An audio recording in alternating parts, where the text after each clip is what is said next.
بسم اللہ الرحمن الرحیم۔ حضرت عمارہ بن شبیب رضی اللہ تعالیٰ عنہ فرماتے ہیں کہ رحمت عالم صلی اللہ علیہ وآلہ وسلم نے ارشاد فرمایا، جو شخص نماز مغرب کے بعد 10 مرتبہ یہ کلمات پڑھے، یعنی لا الہ الا اللہ وحدہ لا شریک لہ لہ الملک ولہ الحمد یحیی و یمیت وہو علی کل شیء قدیر۔ مفہوم اس کا یہ ہے کہ نہیں ہے کوئی الہ مگر اللہ، اللہ کے سوا کوئی الہ نہیں،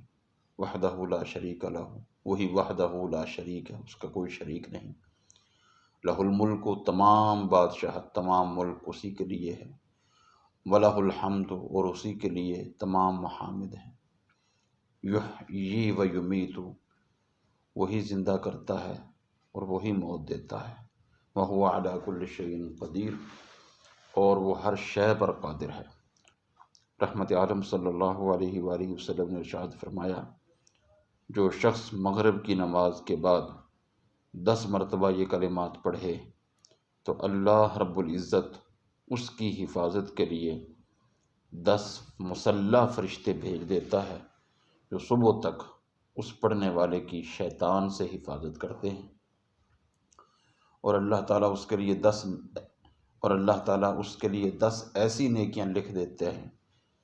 جو بخشش اور جنت واجب کر دینے والی ہیں، اور 10 ایسے گناہ مٹا دیتے ہیں جو ہلاک کر دینے والے ہیں، جہنم کا سبب بنتے ہیں، اور یہ کلمات اس کے لیے 10 مومن غلام آزاد کر دینے کے برابر ہیں۔ اللہ رب العزت ہمیں ان کلمات نور کی برکات سے مستفید ہونے کی توفیق نصیب فرمائے۔